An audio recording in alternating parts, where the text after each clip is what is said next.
Good afternoon, everyone. On behalf of the National E-Learning Center, I would like to welcome you all to today's webinar. We are discussing K-12 online learning in Saudi Arabia, an international perspective. This is an analysis of K-12 COVID-19 impact and developmental study. We have with us today 4 amazing speakers from different countries and organizations. And it's my privilege to present Dr. Michelle Selinger. She's an international EdTech expert who will lead the webinar. Welcome, Michelle.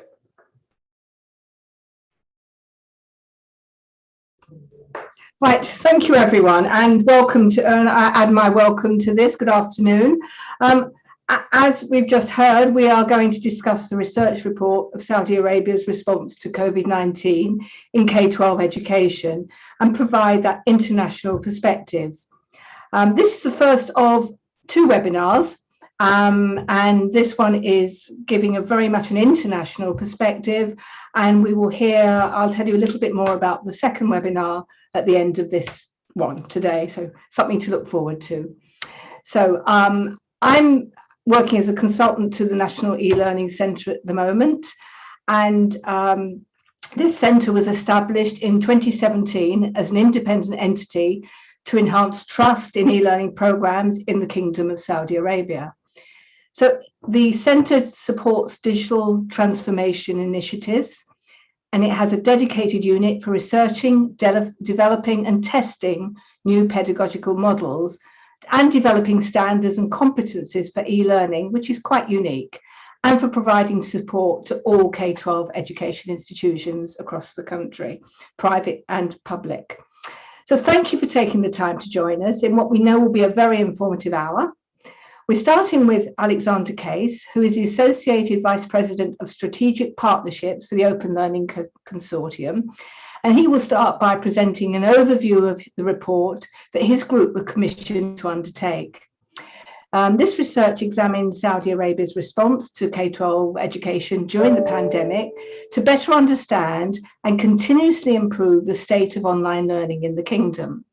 This will be followed by reviews from Dr. Fenshung Miao, Chief of the Unit for Technology and Artificial Intelligence in Education at UNESCO, and he will overview the report in the context of other countries' responses, so looking at a sort of global perspective, highlighting best practices from Saudi and the other countries that he will talk about. He will be followed by a perspective from a virtual school, which have really increased in size tremendously since the pandemic all across the world.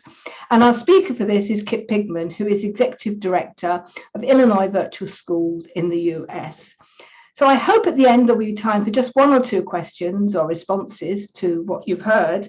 And I'll give you those details of the upcoming second webinar on Tuesday, the 28th of September at 9 a.m. Saudi time.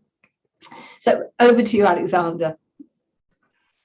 Well, thanks very much, Michelle, and excited to be here and talk about the work that has been done in Saudi Arabia, the work that is ongoing, and the research that's underpinning several of these important efforts going forward. My name is Alex Case. As Michelle said, I'm the Associate Vice President of Strategic Partnerships at the Online Learning Consortium. The OLC was founded in 1999 initially by the Sloan Foundation, but today it's independent as a nonprofit organization and run by a board of directors, which has experience across all of the major online providers from the United States and increasingly around the globe, as we are very much committed to faculty development, support, and research about online blended and digital learning best practices. My personal interest in this stems from my background as a K-12 teacher and then high school principal before moving into the higher ed space and the online learning space, where I've overseen instructional design and student support.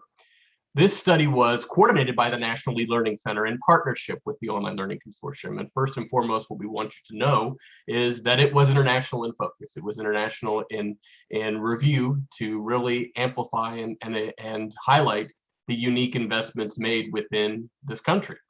The report represents the second part of our ongoing strategic partnership and research commitment to understand and continuously improve the state of online learning in the Kingdom of Saudi Arabia. The COVID-19 pandemic certainly has been an interesting wrinkle or layer in that dialogue and conversation, but the Kingdom and the Ministry of Education have been deeply committed and interested in online learning even prior to the global pandemic.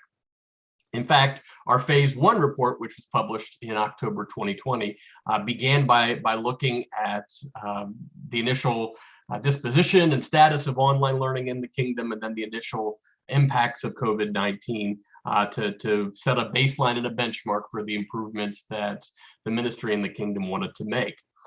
This second report ran from late 2020 through early 2021, and OLC partnered with the Data Research Center from the University of Wisconsin-Milwaukee, as well as had international review partners from UNESCO, IITE, the World Bank, the International Council for Open and Distance Education, the International Society for Technology and Education, and the Association for Learning Technology and European Distance Learning e-learning network, EDEN, in making sure that these findings and this analysis of the state of e-learning in Saudi Arabia was accurate and focused.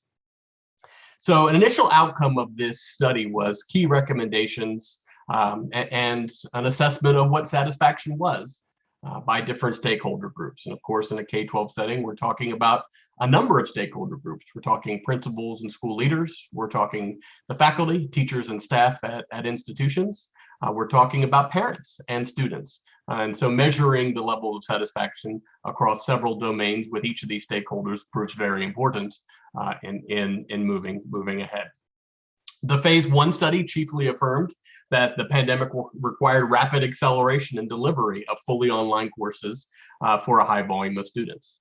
What we're seeing as a result of this phase 2 study is that satisfaction has been increasing. And there have been many notable improvements just going beneath that initial 80% satisfaction rate with how education has proceeded in the pandemic. In particular, what we are noting from this study is that student satisfaction doubled between phase 1 and phase 2 analysis from 43 to 85%. The majority of students, parents, teachers, and principals are overall satisfied. Parents are also satisfied with learning and support resources, active involvement in education. And in fact, we use the NELC Online Learning Evaluation Framework, which is a comprehensive look at 8 different dimensions. And satisfaction was well above 50% across every dimension of the NELC framework.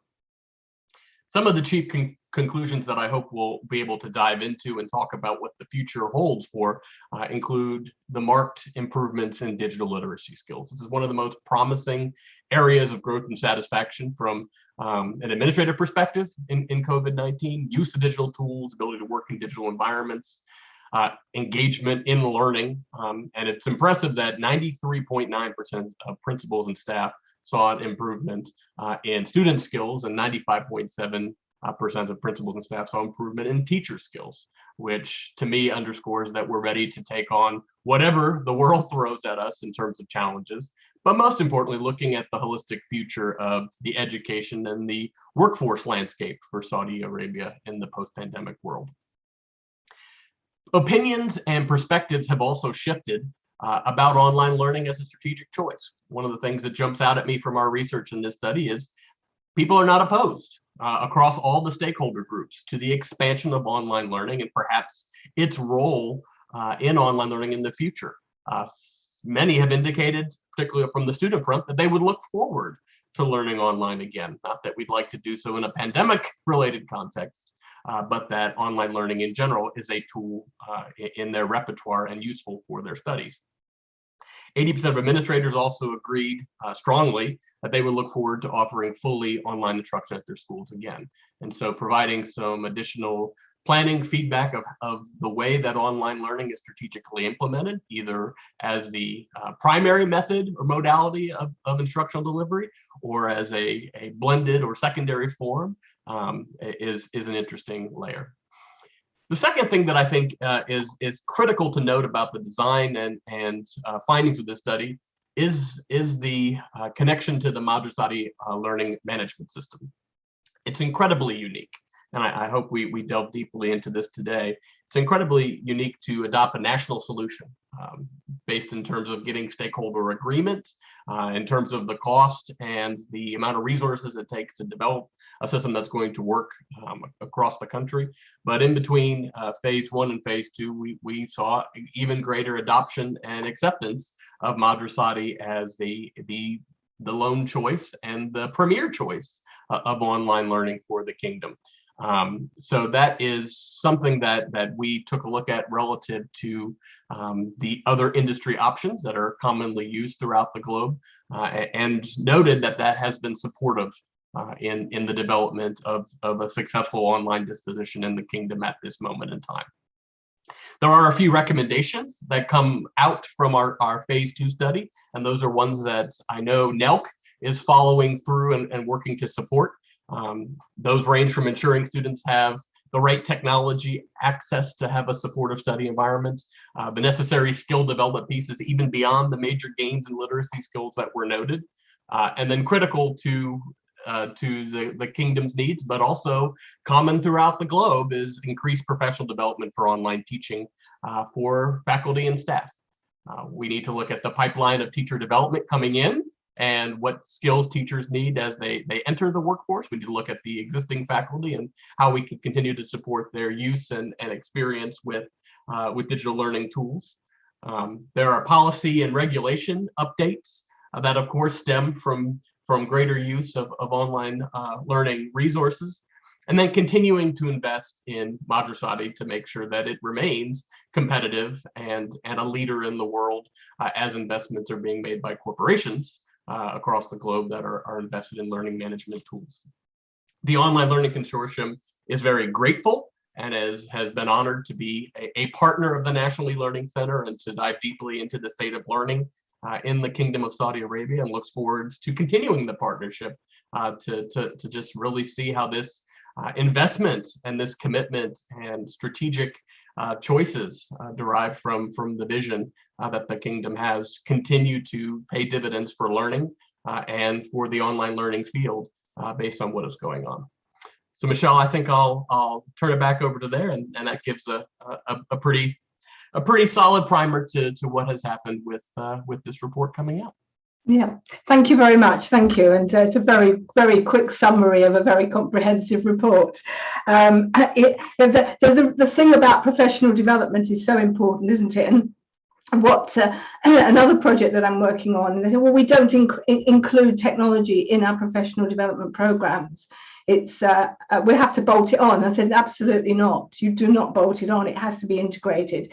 So online learning becomes very much a part of what teachers do as part of their everyday life, and using technology for all facets, whether it's online or in the classroom, is so important. So I think that's a point that's just worth picking up. Okay, well, thank you, Alexander, and a great start. And now I'm going to hand over to Feng Miao, who is from UNESCO, as I said, and he will give that international perspective. So good afternoon, and over to you, Feng. Thank you very much for the opportunity and for the flow. Can I get the right to share screen? I prepared some slides. I'm not sure whether it's possible or not. It's okay. Yes, I would like to share several slides on the global experience in terms of planning and implementing a distance learning program in response to COVID-19. Actually, we conducted, we call it analytical case studies on the use of distance learning to respond to COVID-19 in the beginning of this year. And Saudi Arabia is one of the 4 countries. And in fact, Michelle is also involved in this exercise, responsible for data collection and the drafting of the report on Saudi Arabia.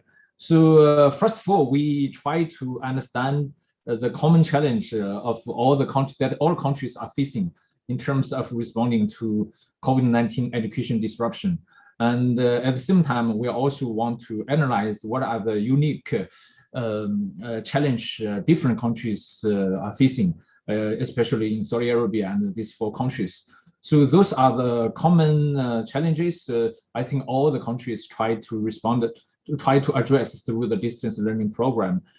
First of all the countries try to ensure the continuity of the learning and if possible to contain the loss of learning hours during the school closures caused by the COVID-19. And secondly, from UNESCO's perspective, we would like to highlight the importance of ensuring inclusion and equity in education during the distance learning, which means when countries started to implement the distance learning program. The third one, of course, is not only to ensure the continuity, but also to ensure the quality of distance learning.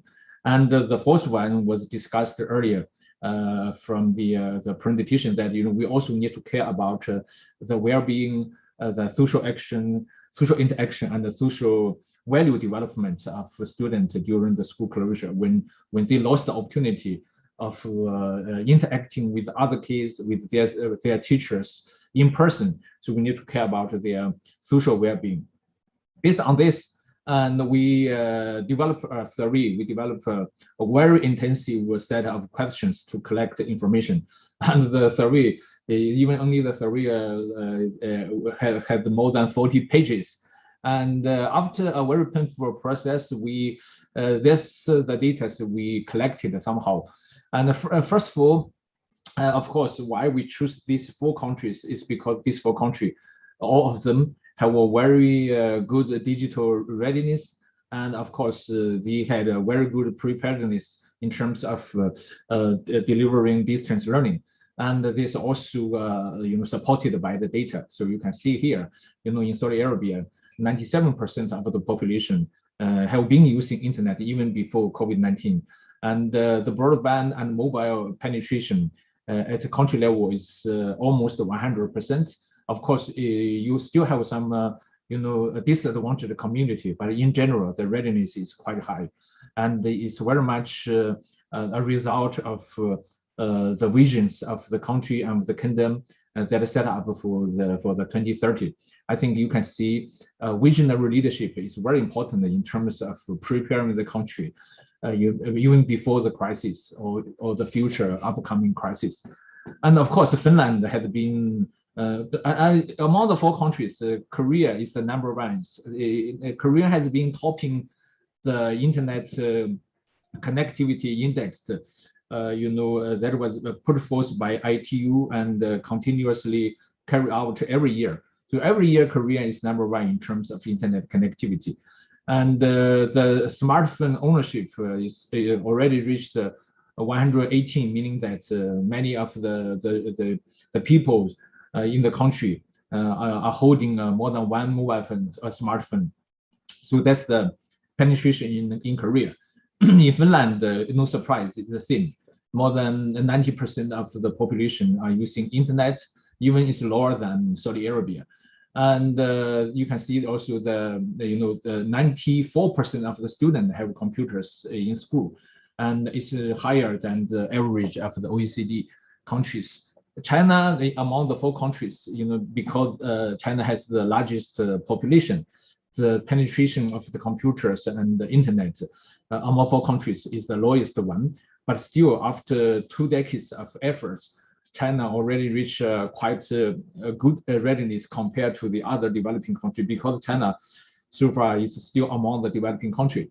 And in China now, almost 80% of the individuals are using internet. It's amazing if we times by the 1.4 billion population. You can see the number of the internet user in China. And then, more importantly, after 3 generations of ICT education master plan, the computers and the ICT readiness in the primary and the secondary schools and the teachers have reached more than 82%. So that's the overall readiness. And then we try to model, the different distance learning program across 4 countries, to see how the countries respond to the challenge during the COVID-19. So that's how we are, formulating the analysis.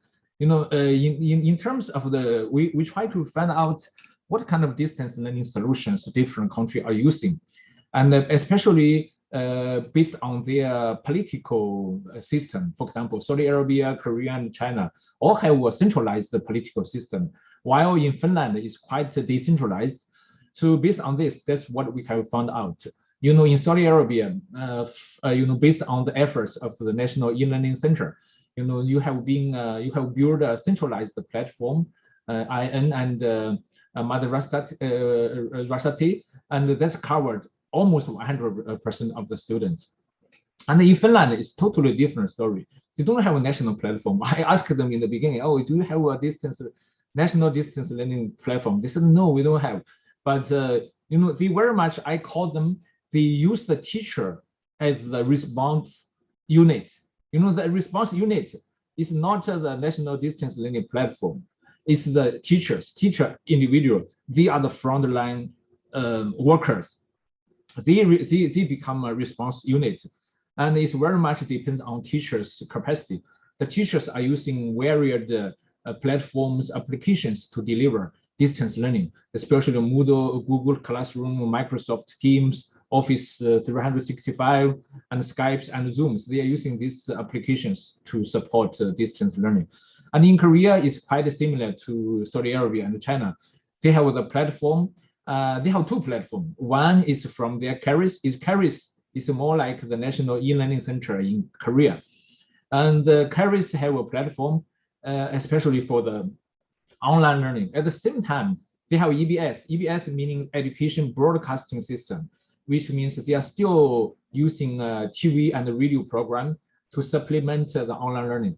So they have covered 17% of the students in Korea through the national platform, the public platform. At the same time, they also mobilized some commercial platform from companies that covered 30% of the students. In China, China have a national online cloud classroom, and the China Education TV, Channel 4, to cover most of the students, especially they are using online learning for secondary school students and the TV for the primary school students. Of course, they mobilize more than 20, to my knowledge, 24 commercial platforms to help support online learning. So that's the scenario of 4 countries. And then for the next one is that what kind of mechanism the country are using. Countries are using different mechanism. Of course, in Saudi Arabia, it's very much led by the king himself, Excellency Honorable King, and ordered the ministers to have urgent meeting and issue some order and coordinate the response. And it's led by different ministers, especially the Ministry of Education. In Finland, as I said, the MOE is only provide guidance. It's very much decentralized to the local district, to schools, and to students, and to teachers.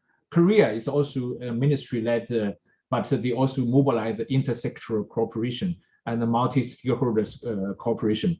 In China, it's the same, centralized governance, but with some inter-ministerial coordination.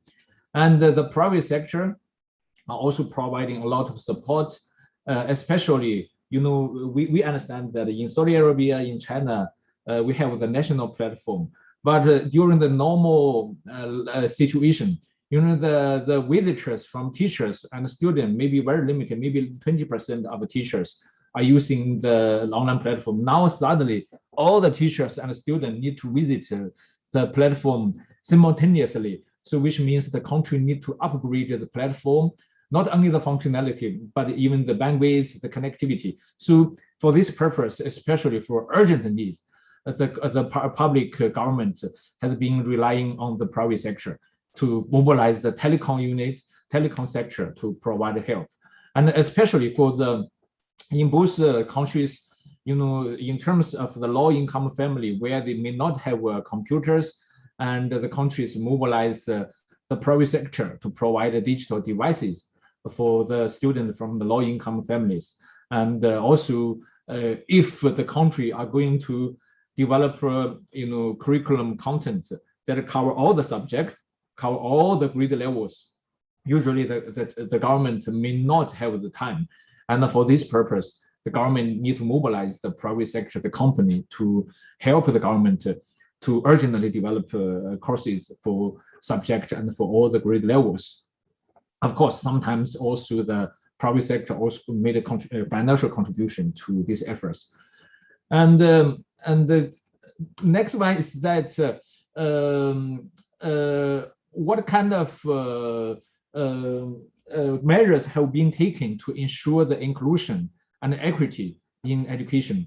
So we found that all these 4 countries have placed the focus on in-kind or financial assistance to the low-income family, as I said. So it's a very good sign, including in Saudi Arabia. And all the countries have taken measures to ensure learning for students with a disability. For example, in Saudi Arabia, you have a special platform and also provide guidance for teachers who are working in a special education on how to facilitate students with a disability to conduct online learning. And in South Korea, in Republic of Korea, they customized online classes for students with visual or hearing disability. Finland and also Korea maintained the contact, with the students, especially the student with the special needs, which means that the teachers keep in-person communication with them. And we don't have so many experience we collected from China, but we found some good practice from these 3 countries. And especially also for the students who are from the language and cultural minority groups. For example, some students who may not speak the standard language at home. And we found that South Korea, as Republic of Korea, they translated the curriculum and assign special tutors for the students who are not speaking Korean at home. And we want to point out that there's a lack of evidence on how specific measures have been taken to ensure the gender equality in distance learning strategy across all the 4 countries. And we also evaluate whether the distance learning program are effective.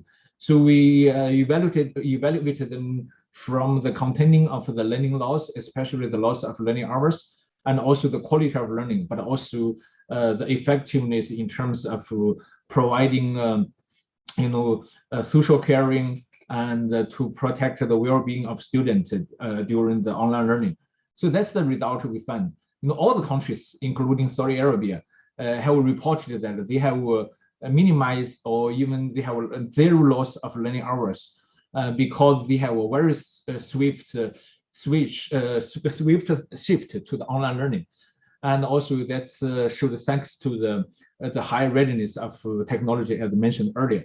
And all the countries provided support and trainings to teachers and to encourage, if possible, creative pedagogy, meaning that the online pedagogy is not only copy and paste from the classroom. For example, in classroom, the teachers are delivering the lectures through computers, and now they simply deliver the lectures through online learning. So we found that all the countries try to have at least they encourage teachers to have some innovative pedagogy to ensure the quality of learning.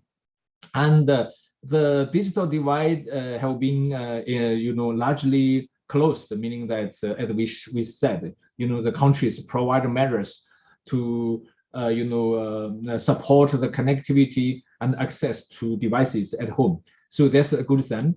But at the same time, we also found some problem that arise during the COVID-19. We can summarize that we call it digital disengagement,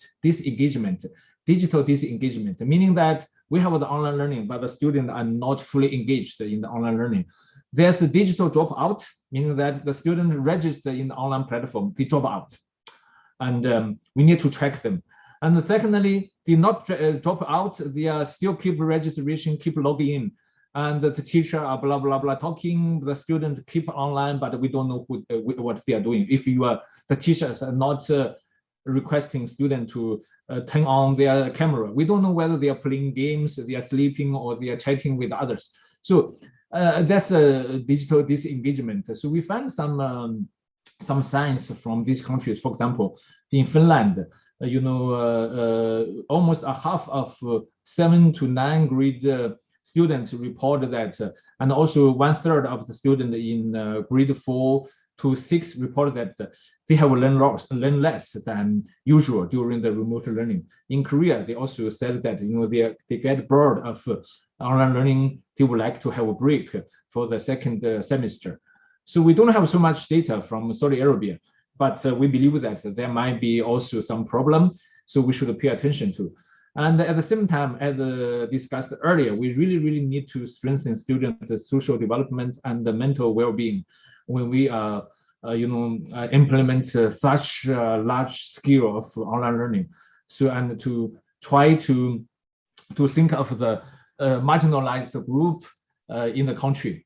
And at the same time, we also need to pay special attention and more attention to, we call it a GES cooperation, the cooperation between governmental agency, entrepreneurs, and also the school collaboration. So for this, I would like to remind that, moving forward and looking forward, Saudi Arabia really need to look at the global governance architecture for digitalization, including for digital learning. So we should have a full picture about the global governance for digitalization. And the architecture, the four constituent forces are not changing, but the interactive picture landscape is rapidly changing. For example, in the history, we have these four forces in the governmental governance. We have the intergovernmental governance, like UN, United Nations, and UNESCO. We call it intergovernmental governance. And then we have now there's a rise up of the digital private governance, meaning that the giant IT company, especially the major social media platforms, are becoming a governance force. And they are invisibly, we don't see them, but they are governing us. We are using Zoom now. We are being governed by Zoom because our data are being collected by them. And they set up the rules about how to use Zoom. If we have a dispute with Zoom, they resolve the dispute. If we have a dispute among us, it's also Zoom to dissolve the problem. They are the developer of the rules. They are the players. They are the referees. So they are everything. They are also the jury. They are the judge. And they are playing everything. And then this is the digital private governance. And more importantly, there's a lot of uncharted legal issue. For example, the ownership of the data. We create a lot of data when we're using Zoom's online platforms. Who are owning the data? The company said they own the data, but actually we should own the data. And but there's a lot of dispute. And that's the private digital private governance. And we have the intergovernmental governance. And for this purpose, UNESCO and the UN agency have been, developing and releasing some recommendations, international laws in this area. For example, UNESCO is going to adopt a recommendation on the ethics of AI, to have a regulation on the data privacy, human rights, and also a lot of issues. And of course, we also need to think for the public good, for the common good of the human society, not only for any individual. We need to think of the digital carbon footprint. You may not know that, the carbon emission of the digitalization amount to 3.7% of the total carbon emission, which is larger than the entire aviation industry. So it's a large one, and which means when we use computer in education sector, we are also contributing to the carbon emission and contribute to the climate change. So for the long run, we need to think of the negative impact of the digitalization on the environment and try to find a solution. We call it energy efficient solution, and also try to have innovation on how to neutralize the carbon emission from the digitalization of education. And of course, the most very important power is the national regulation, which is the state. For example, your kingdom, you are the state public governance. You are enforcing a lot of law. But the law, the development of the new regulation need to catch up with the pace of the digital private governance. For example, whether in Saudi Arabia you have a law or regulations on the protection of data privacy and on the protection of the cybersecurity. I know that you may have a law and the regulations on the cybersecurity, but I'm doubting whether you have a law on the protection of the data privacy. So all this should catch up with the development of the private sector. And the last one is we as an individual, we as a civil society, we also have a voice on the governance, but we are in a very disadvantaged situation because the technology are owned by a company, the data are by owned them, the algorithm are controlled by them. We know nothing. We are not in a kind of a balanced situation with them. So we need to, the government, the e-learning center need to empower the citizens to understand, how the companies are using our data. That's why from UNESCO, we are promoting, we call it data and algorithm literacy, meaning that every people of us should understand how our data are being collected, how they are used, and for what kind of purpose, how I can control my data. So that's the scenario I want to remember.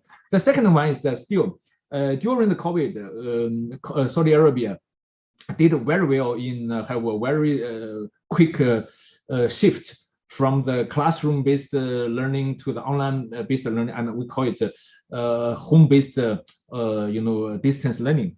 So, and you have the platform, and we have this taxonomy to evaluate the effectiveness of the online platform. And in Saudi Arabia, you have been done almost the best. And in the future, we should have an inter-switch system. We make our school system inter-switch. When in the normal situation, we encourage the use of technology at home. But when the next wave of pandemic, we hope no, but if there's another wave of crisis, we need to quickly switch the school education to an online one. So for this purpose, we are promoting a kind of technology-enabled open school model. So we would like to share more with the National E-Learning Center and the teachers and experts of Saudi Arabia. So I want to conclude my presentation here. But thank you again for the invitation, and congratulations on the success of the distance learning program of Saudi Arabia. And as I said, we still have a lot to improve in the kingdom and beyond the kingdom. UNESCO stand ready to cooperate with your kingdom, your people, your teachers, and your students. Thank you very much. Thank you very much. That was very interesting, and lots of interesting thoughts have come from that. I mean, one of the things you picked up on was about quality, and of course we were thrust into this so quickly. It was just get things up there. And I did notice in the UK, with the second lockdown, how much more organised and prepared teachers were, and how much better the learning experience was. So we've learned a lot about online learning. It wasn't on anyone's radar, particularly in K-12, except for our next speaker, who's going to talk about that, who has been working with virtual schools and online schools, which is quite a big movement now. So that was really very interesting. And I like your summary at the end and how we have to think about data, and we have to think about this holistically. And I think now that we're consolidating, it's now a good chance to do all that.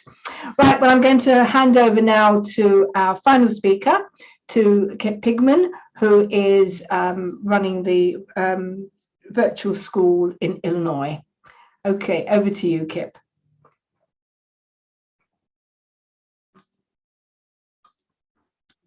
I think you might be on mute. You are on mute.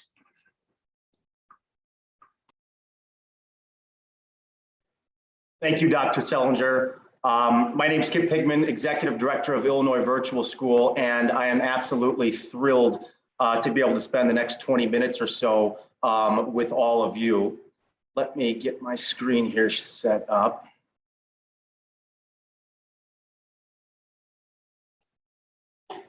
Okay, great. My objective, I was invited here tonight, is pretty simple, and kind of 5 key topics that I'm going to cover over the next few minutes with all of you. First, to share some interesting insights, my takeaways from the K-12 online learning report on behalf of the Kingdom. Second, to kind of reflect a little bit about my experiences at Illinois Virtual and what we kind of shared in common with the results that are presented in the K-12 reports. Third, I'll present some changes that we have already made as a result of the pandemic. And then I also kind of took that topic and I extended it a little bit further. I'm going to share some potential changes that are on our radar as well. And then the final two things will reflect a little bit over the four main reports recommendations. And then we'll conclude with some final suggestions, again, from my perspective.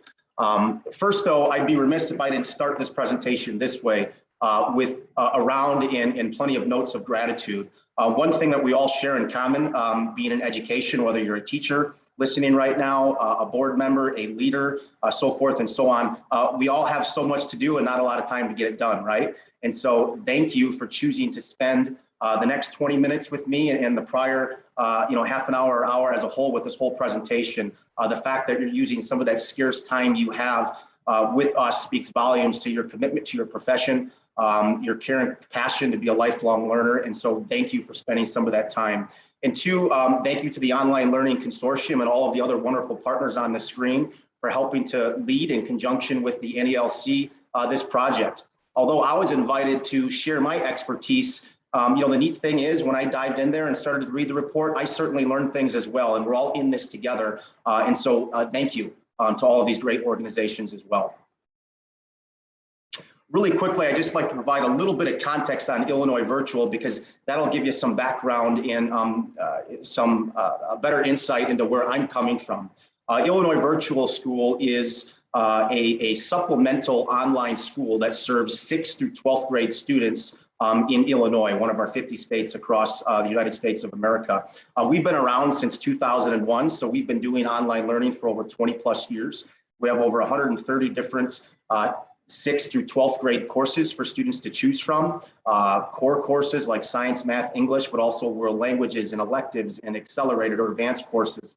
We employ over 100 teachers, 96% of whom have a master's degree, and they all reside all across our state. And that's one of the neat things in being able to leverage great talent being online and then to apply that talent virtually.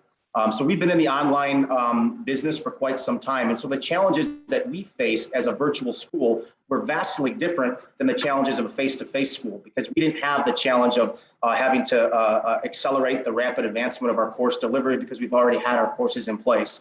And so I'm going to kind of blend a little bit of my talking points, my experience from the virtual school, but I'll also share a little bit of context from the state that we reside in so you kind of get both perspectives there. My first opening thoughts is, wow, the astute focus of the kingdom and the proactive intentional work that they have conducted to improve online learning for all of your key stakeholder groups, your principals, your teachers, your students, and your parents is simply impressive. And the role of the National E-Learning Center in achieving that. I put a picture on the screen here of the 8 critical frameworks and the subdimensions and the topics and the 70 plus initiatives that are outlined in phase 1 and phase 2 that are aligned to this framework that collectively everyone is trying to achieve on behalf of those you serve. It truly is the work that went into this report and the results are truly, truly impressive.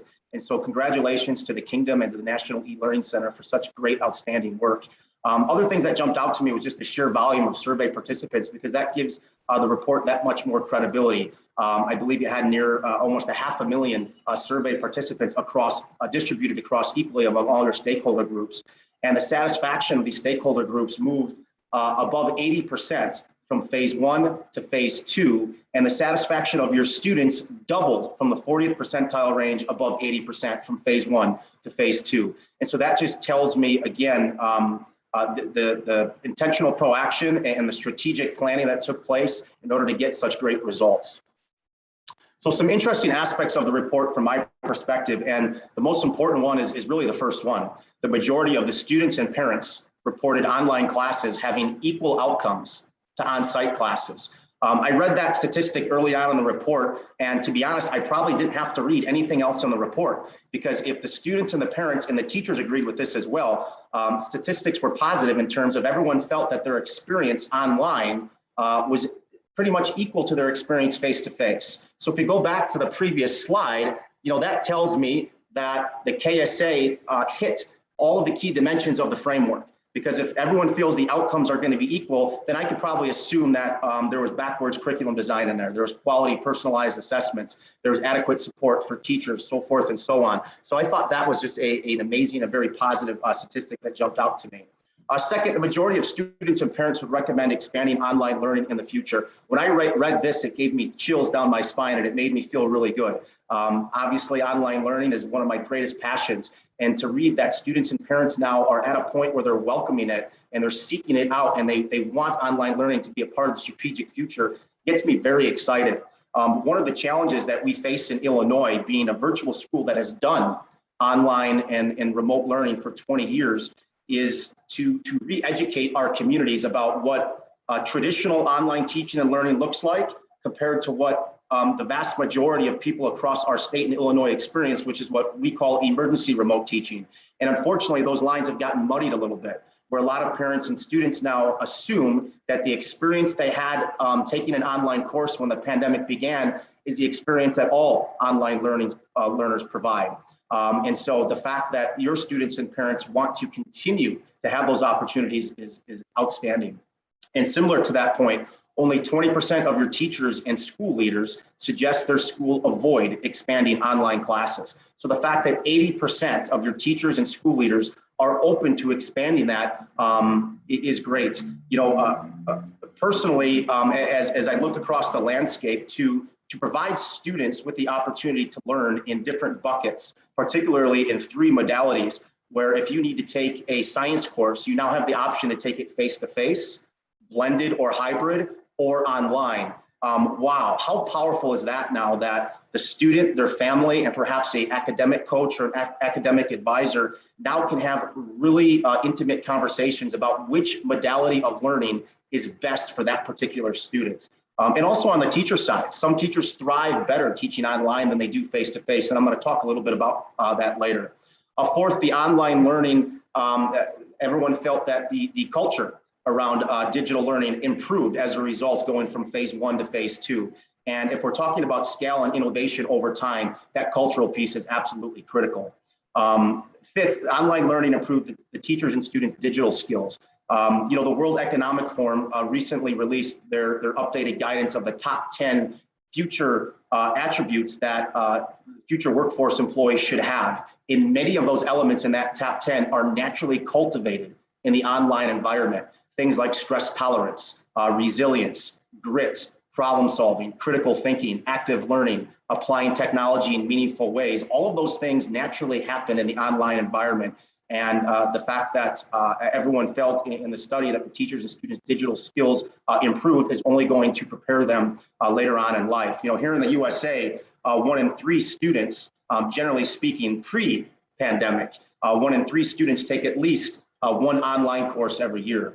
And 40% of our nation's biggest Fortune 500 corporations use e-learning as their primary driver to train their workforce. And so to provide students with the ability to empower and equip them with stronger digital skills is not just going to help them in the moment, but it's going to prepare them for higher education, career, and life as a whole. 9 out of 10 teachers reported satisfaction with the quality of the content. And the vast majority of the teachers in the phase 2 study indicated that they felt great support from the instructional media to create that content, or great access to content. And certainly that's directly tied into the majority of the students and parents reporting online classes having comparable outcomes to face-to-face courses. And then the last piece that jumped out to me was 94% of the teachers were satisfied with the communication from leadership and the response of leadership to quality online education reflected in their policies. You know, whenever you get teachers or anybody in education to agree in the 90th percentile or above on anything is absolutely remarkable. The fact that this is 94% of the teachers were satisfied with the leadership and the response speaks volumes. The second critical element, and this one deserved its own slide that jumped out to me from the report, was the great success of the Madras Eddy learning platform. The fact that it was made available by the kingdom free to all, not just public, but also private institutions is remarkable. Here in the United States, many organizations struggle because they did not have a formal or robust learning platform in place. The fact that it was internally developed really struck me because as you went through the pandemic, the educational landscape was fluid and it was dynamic. And when you develop something like that internally, it allows you to be fluid with your platform based on the needs that you're observing, in this case, across the kingdom. And so I think that's a huge advantage. And then just the sheer statistics that were captured in the reporting on the effective use of the platform. 6 million students and 500,000 teachers access the platform. And I believe that 6 million students was 90% or 99% of your student population. And that's a very powerful statistic. And how the platform was used. So many teachers and students using that to learn live synchronously. That was a big challenge here in the United States as well, was when the shift to remote learning happened. A lot of that synchronous opportunities, which are so important for so many students, were lost in the shuffle. And then finally, all user groups indicated great satisfaction with the platform. So that was the other pieces that really jumped out to me in the report. Kind of shifting gears here again, the context again being, we're a virtual school program that's been around for 20 plus years, so our challenges were a little bit different. And one of our main challenges was just our ability to scale. As many of our face-to-face school partners, private schools, public schools, or homeschool families struggled on the transition to go to a fully remote environment during the pandemic, a lot of them looked to us for the support.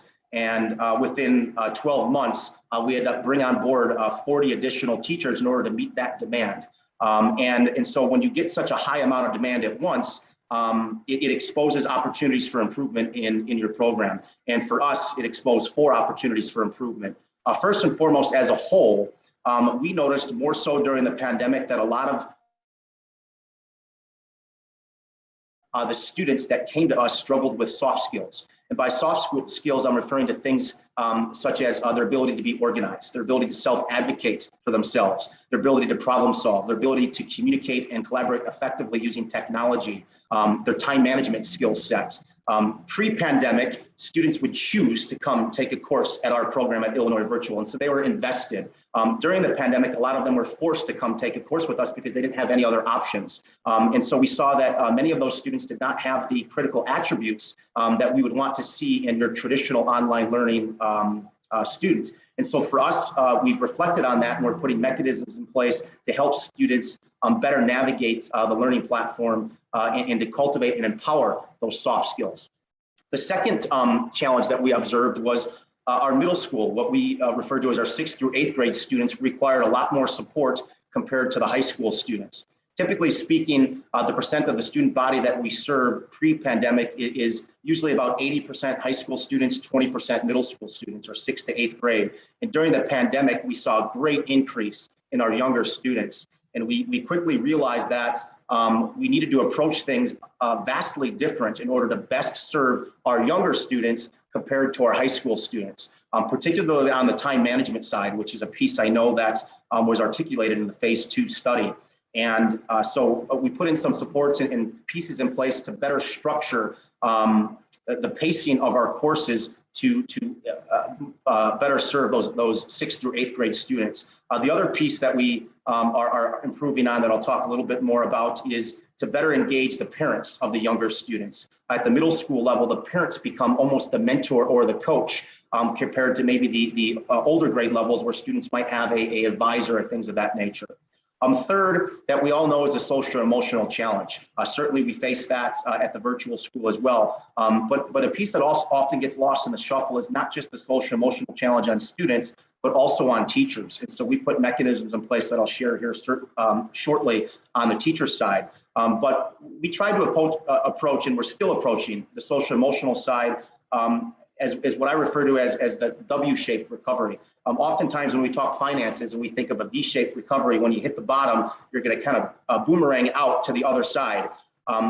As a result of the pandemic, we're going to see more of a W-shaped recovery, where it's going to ebb and flow with peaks and valleys for some time, whether we're talking about parents, families, school leaders, or teachers. And so it's important as a leader of a virtual program or any kind of program to recognize that just because students are getting back face-to-face, it does not mean that social emotionally they're going to be or where they need to be.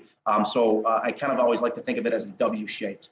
And then the last piece that we observed was gaps in our new teacher onboarding process. Again, bringing on board 40 teachers in less than a year we recognized that there was a great opportunity to improve how we approach the mentoring and the induction piece of our new teachers. And I'll share a little bit about that shortly.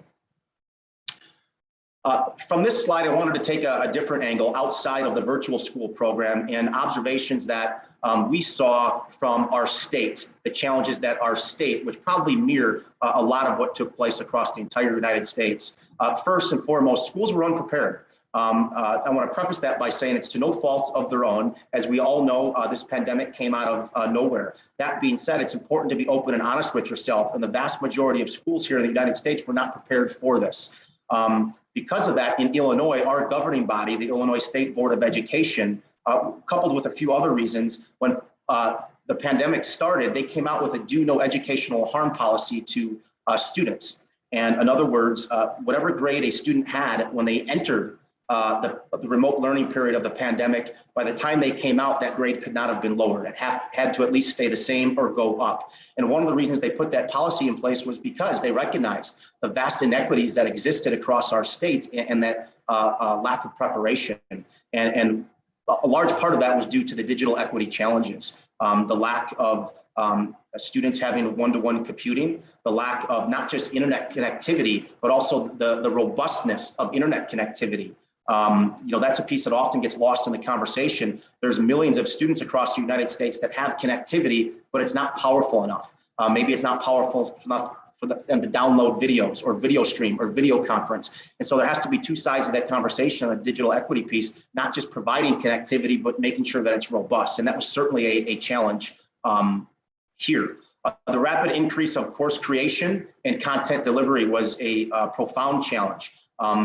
And the quality of that content creation and delivery. And that oftentimes led to some learning loss because that quality was not there. What we're seeing at the virtual school even this year, as we're slowly coming out of the pandemic, is particularly in our world language courses, we're having to re-level students, where if they come to us to take Spanish 2 or French 2 or German level 3, we're noticing through a pre-assessment that they're not prepared for that level due to the prior year's instruction they had last year during the remote learning period with their face-to-face school. And so we're having to adjust the levels of them. And so that's still an ongoing challenge.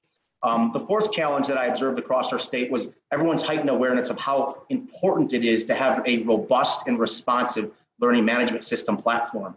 Here in Illinois, we do not have a universal platform that everyone uses. Our governing body entered a contractual agreement with one LMS provider, but everyone has the freedom of choice to choose the platform that they want to use. The state entered the agreement, which provide economies of scale, and the purchasing power went down. So you can get a discounted price if you use that platform, but it's not required. And so all of our school partners use different platforms. And that created some inherent challenges as well, because schools that were leading the way, maybe on the digital content creation, it was harder for them to share that content with partner schools because they were on different platforms.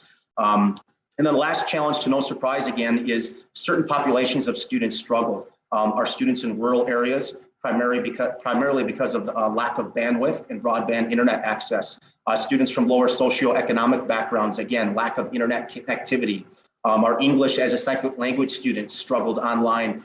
They weren't getting the adequate supports and scaffolding that they would normally receive when they took the course face-to-face. And our students with disabilities struggle in the remote environment as well. And so from our state and USA's experience, I know these are all things that all of our leaders are looking to improve over time so that these do not become roadblocks or barriers to the access and equity for schools to continue pursuing online learning opportunities in the future.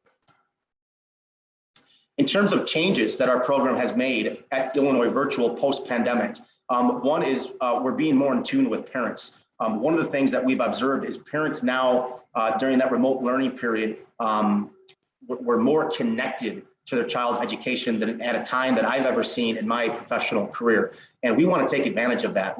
Great momentum with the parent engagement. And if we're truly talking about educating the whole child, we welcome that parental support. And so the questions we're asking ourselves is, how do we continue to cultivate that support? What other tools and what other engagement strategies do we need to put in place to keep and invite parents to be a part of that conversation? And one of the things is just the language that we use to articulate a child's progress back to parents, where in the online environment, it's very easy to get the data and then just to communicate the data back to mom and dad or the parent For example, your child has not logged in 5 days, or your child averages spending 2 hours and 30 minutes online in the class per week. Those are important talking points, but what's missing is why they're important. And so we're trying to reshape our conversation about, here's what the analytics say, but here's why they're important for your child to be successful in the online environment. So we're trying to educate and empower them along the way. Second is that new teacher onboarding practice, and I talked about it earlier. The fact that we had to onboard such a large amount of teachers at once. We completely reworked how we onboarded our teachers, and we distributed the attributes and the skill sets and the training that we wanted them to have, and we embedded them in practice for the first semester of each of the courses that they would take with us. And we paired them with a new teacher mentor, and every week they would meet with that mentor and they'd get education and training on critical attributes that we believe at our program lead to successful online teaching. And we did it as a slow distribution in order to reduce that cognitive load of them teaching their first course. We wanted them to have time to kind of learn it, apply it, and practice and reflect on it. And we tied those with the national standards for quality online teaching. It's a set of best practices in online teaching, online programs, and online courses that our program, alongside over a dozen of our state virtual peers and the quality managers organizations, authored together. Third is we strengthened our communities of practice. And because we brought on board so many more teachers, we wanted to leverage and take advantage of that great shared expertise that existed all across our geography. And we integrated and embedded in a social collaborative tool within our learning management system as a way for our educators to have a safe space to talk with one another 24/7 on various topics. And so that's been a great win for us. Fourth is education preparation training program. We've partnered with a few higher ed universities in order to better equip their student teachers with the skill sets they need to teach online or teach in a hybrid blended format. When the pandemic shut down all of our face-to-face schools, all of these aspiring student teachers did not have the opportunity to go out and get clinical hours in order to prepare them for teaching a classroom of their own one day. And so we've partnered with local area community colleges and universities to do a couple things. One, we pair them with one of our expert mentor teachers, and they kind of have that mentor-mentee relationship. Two, we host reoccurring webinars with them throughout the semester on various practices and topics. And then three, those teachers go through the same exact professional development training that our new teachers go through as well. And so that way, when they graduate from their higher ed institution, not only are they going to be prepared on how to teach face-to-face, but they're now going to be better prepared on how to teach online. What a great competitive advantage it is for them. And then lastly is we re-examined our inward training that we're calling Fundamentals of Online and Remote Teaching. And it's a series of 6 different intense training courses that we've now have made available publicly to all of our teachers, even if they're not affiliated with our program across the state, as our way to, you'll see the tagline on the bottom of the slide, to help keep our state, Illinois, learning. Because there was a big gap in our state on the teacher readiness to teach online. And so we want to do our part to be responsive and to apply our expertise to help equip and empower them. Some other changes that we're thinking about that we're currently exploring right now as a result of the pandemic is a stronger analytical dashboard and a better early alert system. We get great data at the virtual school, but I think there's an opportunity for us to enhance how that's applied. The data is generated, but it still puts too much work and responsibility on the teacher to act on the data. And so what we're currently exploring is how can we generate that data and let the data work for itself, where depending on what it is, perhaps a student gets an automated alert or a parent gets an automated alert reminding them to log into their course after a set number of days, whatever it might be. The other flip side of that is to generate better analytics and provide those to the student on a student dashboard. When we talk about online learning, it's equally important to educate and empower students about how to be a successful online student. And one of the ways you can do that is to provide them with their own data on an easily accessible dashboard. And so those are things that we're looking into right now with our own program.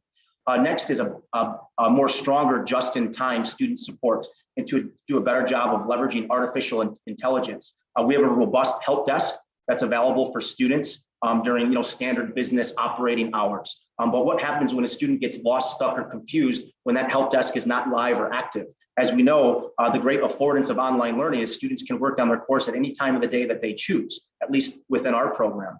And oftentimes our students work on it late at night when our teachers are already fast asleep. So how do we ensure our students are getting types of support when they need it, when we don't have on-demand help? And so we're looking to strengthen that just-in-time support piece. We talked a little bit already on the social emotional side of things. We're looking to perhaps integrate other resources or social emotional curricula into our platform that teachers can access on demand as they need with different populations of students. Perhaps also integrating that in and providing parents and students access to a social and emotional portal so that they have on-demand access to different resources that they need on demand. So that's something we're looking into as well. Also a tutoring piece and like a wellness coach, pairing up students so they have access to a wellness coach as well. Something that I'm very excited to improve on is the succession planning. One of the things that I noticed at our program as we onboarded so many teachers and such a rapid influx of enrollments. The last 2 years, we've experienced historical amounts of enrollments on our program, and everyone was moving, at 180 miles per hour and doing many different things. And it reminded me of the importance, especially in the online element, to cross-train different team employees and to make sure that everyone becomes a servant leader so that everyone can do multiple jobs. Should something happen, that there's the continuity of the program is in place. And then lastly is peer-to-peer communities, and to make sure that students do not learn in isolation. Research informs us that one of the primary reasons students struggle or withdraw from an online course is a feeling of disconnected from their course teacher and their classmates. And so we're looking to improve how our peers and our students can interact with one another, even in non-academic ways, and giving them an opportunity virtually to come together and share passions and interests and hobbies with one another. So there were 4 main recommendations, as you know, in the phase 2 reports. And the first one speaks for itself that I think we all share in is that technology access piece. And I'm going to talk a little bit about that on the closing side. The second was the time management and online learning readiness. And what I really appreciated about this insight was the proactive attention to not just focus on students on this piece, but also to focus on the parent side of things. And that's something that we're continuing to look at our program, and that we constantly remind our staff on, is always assume that this is your parent's first exposure and your student's first exposure to an online learning course. And if you come from that base level, then you're going to do a better job of providing supports from the parents and developing a shared mutual understanding so that they can best support their students at home. Third, online teaching professional development. Certainly that's a critical aspect. And what excites me on that as well is research and also informs us that teachers who get experience teaching online also improve their craft simultaneously teaching face-to-face. And in fact, Quality Matters recently released a report on this very topic as well. It forces you to be more in tune with your own time management. It forces you to be more in tune with your own curriculum. And so that exposure to teaching online and that professional development not only sharpens your skill set as an online teacher, but also sharpens your skill set as a face-to-face teacher. And then the fourth recommendation in the K-12 report was a continued focus on policy, regulations, and standards. And I certainly couldn't agree more on that. The closing slide here is I was asked to provide other suggestions that perhaps were not reflected in the report. And I'm going to have to be completely honest with you, there was not many suggestions I could come up with.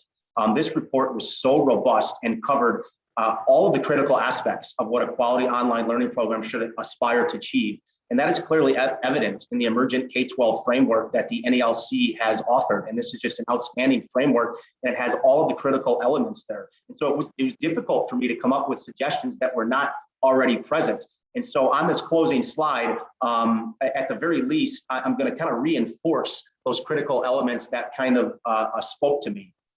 First is on that digital equity side. And when I talk about digital equity with our stakeholders internally and externally, I like to come from it with 3 angles. Certainly the foundational angle, making sure that every student, every child has access to a device, and not just internet connectivity, but robust internet connectivity.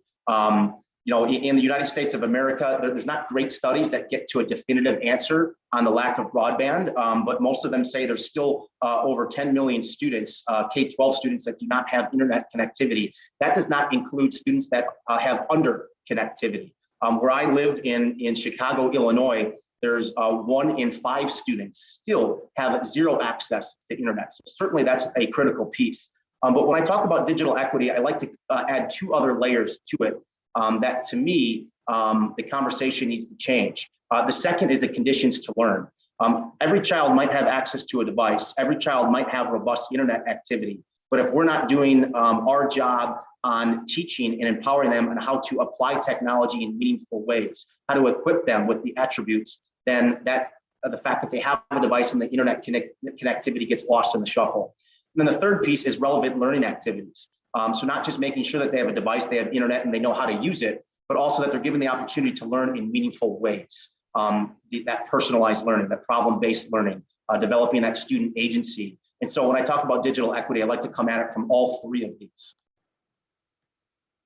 And then the final slide on other suggestions. I think now more than ever, as a result of the pandemic, we realize that in order to educate the whole child, we truly need to continue to partner with folks in our community, for-profit entities, nonprofit entities, partnerships, colleges, higher eds, partnering with lower grade levels, vendors, and partnerships with entities to continue to get robust infrastructure in place to ensure everybody has access to internet. That partnership, I think, is going to be absolutely critical moving forward.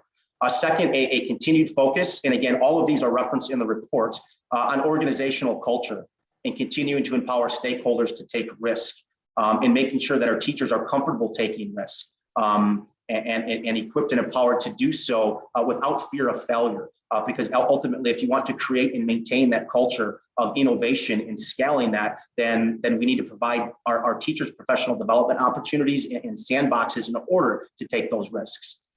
Third is a continued focus on comprehensive supports. And at the K-12 level, I like to come at it from what are the supports that the institution is providing or the school? What are the supports that the teacher is providing? Then what supports are you putting in place to empower the student to provide for themselves? And so a continued focus on comprehensive supports. We've already talked a little bit on personalizing the learning experience, agency, self-direction, purpose, problem-based learning. Enhancing the social emotional support for teachers and leaders is a critical component as well. Often that gets lost in the shuffle is the leadership side. The wellness of our school leaders needs to have an astute focus just as much as the students. One aspect that I'm not sure I saw articulated in the report was training administrators on how to evaluate online teachers. There's a big gap there. When we talk about evaluating online teachers, we have to approach it differently than how we evaluate face-to-face teachers because it's a different learning modality. And the final 2, leverage every touch point. One of the things that we did during the pandemic is we looked at our website, our registration process, what information we sent out to students and parents after they take a course, what happens while they're in the course, and making sure that we're clear, transparent, and articulate throughout the entire life cycle of an online student. And then the last one is a focus on data privacy and security. So thank you again for this wonderful opportunity to spend the last few minutes with you. And I cannot be more proud of the work the KSA is doing in partnership with all the great organizations that were highlighted today, and particularly the NELC. So thank you, Dr. Sellinger. Thank you, Kip. Thank you. Now we have a few questions, so I will sum up at the very end, but we haven't got very much time. We're a little bit over, but there are some questions there. And I think most of those are for Alexander. I think the success of the number of people who've turned up for this seminar, I think there's some of the things like getting schools to tell their experiences online could be the subject for another webinar. I think that's a wonderful idea. And I hope the NELC are taking that into account. There is one question I could probably answer. That's about sharing internationally.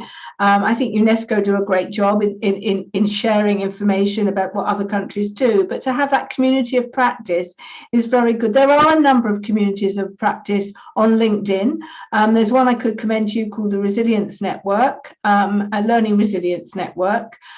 Which I'm involved in. So that's a very good one. But I think the other questions are very much about the methodology and what were the factors that were most successful to Saudi's experience in the pandemic.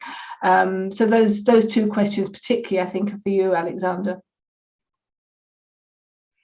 Yeah, and we could probably do an entire webinar on the methodology itself, and must thank our partners. One of the key contributors to this study is Dr. Tanya Justin, who runs the data center out of the University of Wisconsin-Milwaukee, and her entire research team designed the survey instruments that were used. It is a mixed methods survey. We do a qualitative and quantitative data that drove these indicators, but largely for the wide reach, there was a survey designed and then administered with the help of our NELC partners to make sure that we cross the entire country. We're getting all the different regions, types of schools, and then all analytical methods used, including extrapolating data from the initial SurveyMonkey surveys into SPSS to be able to disaggregate the survey data regionally by stakeholder group to inform these pieces.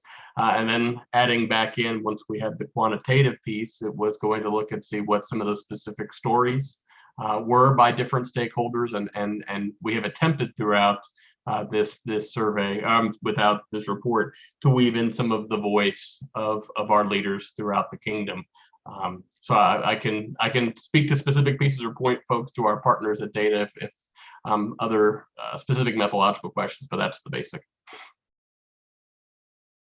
There's quite a lot of information in the report about the methodology, isn't there, in both the reports. So I think if you look at the reports, and they're both available online, and I imagine that the links will be available to the Saudi. So have a look at the report. I think a lot of your questions will be answered, including the challenges that face madrasati, and certainly that will be in the case study that UNESCO is publishing.